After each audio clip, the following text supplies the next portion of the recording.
Hey everyone, Peter Zeihan here, coming to you from Orlando again. I just wanted to take a couple of minutes to talk about what's going on in Germany. I've had a lot of people write in with some less than kind things to say about the Germans because they're not providing what is perceived to be the appropriate level of weapon support to the Ukrainians. There's a strategic reason for that, but I wanted to talk about the economic sacrifice that the Germans are making right now. Now, unlike the United States, which is relatively agnostic about where we get our industrial inputs, the Germans have to have a plan because they don't have any of it local. So what they do is they cut deals with the Russians to bring natural gas in at large volumes and reasonable prices.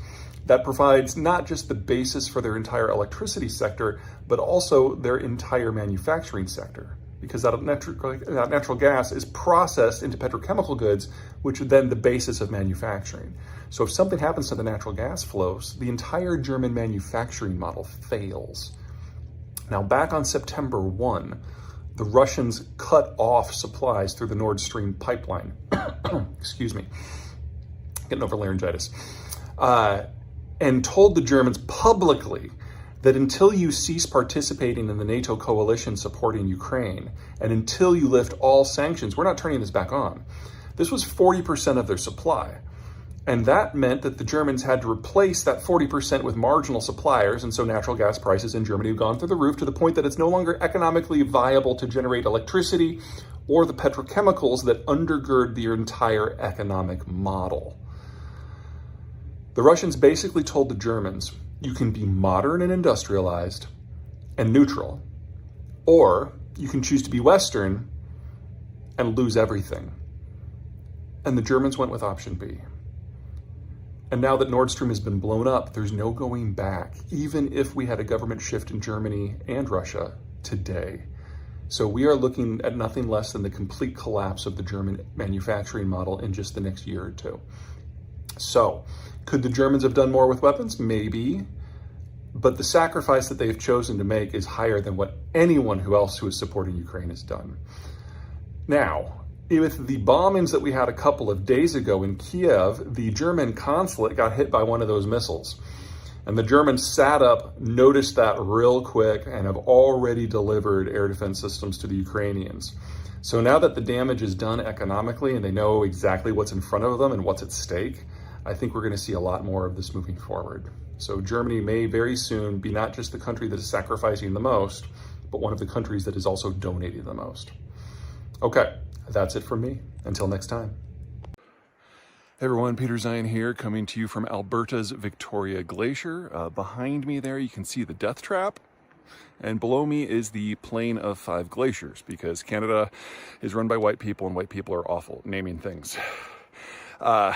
No big transition here. We're just going to talk about nuclear war and the Ukraine conflict.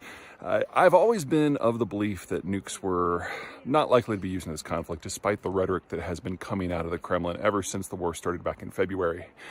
Nukes don't achieve what the Russians want. Now, the Russian goal here is to capture all of Ukraine and then push through it in order to secure the access points to the Russian space, specifically the ones in Romania and Poland. So using tactical nukes on the battlefield in Ukraine doesn't help because they then have to occupy that space, and that gets messy, and your soldiers get messy very, very quickly. Also, a strategic strike on the United States wouldn't help because, well, there's a lot of things we don't know about the Russian military, but we know its quality is lower than the American one, and that probably includes the nuclear arsenal.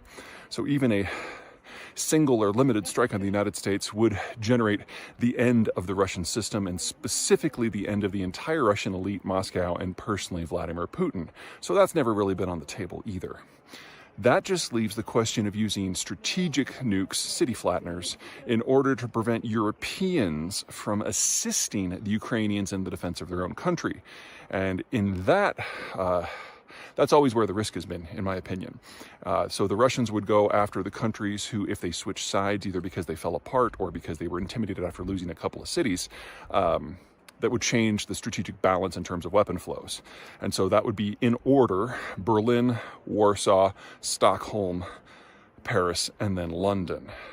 Now, in the days before September 1st, that is generally my position, that if the Russians feel that they have to nuke someone, those are the 5 cities they would go after, because it would disrupt the weapon flows going into Ukraine.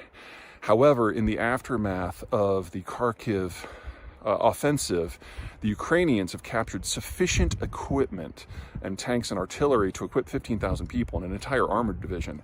That's a bigger weapon transfer to the Ukrainians than everything that NATO has done to this point. And in the Kherson offensive, which is still ongoing, they're likely to get even more gear. So weapon flows all of a sudden are not the important thing that they used to be. It's not that they're unimportant, but the Ukrainians are going to be able to put 30,000 additional troops into the field here with the best equipment that the Russians have. And unlike the Western gear where the Ukrainians need training, they already know how to use all the Russian gear. So we are at a tipping point. And that raises the question of whether nukes are of any use to the Russians whatsoever. That just leaves one possible scenario: that the Russians realize they're going to lose, that Putin realizes that he's done, that he realizes he's going to be a villain to history, not just Western history, Russian history, and he just decides to go out with a bang. While we can never rule that out, I find it unlikely. When the Soviet system collapsed, the then KGB basically had a meeting where they discussed whether they should just release the nukes onto the world, not in terms of launch, but sharing, so that the United States would then have to spend the next century dealing with it.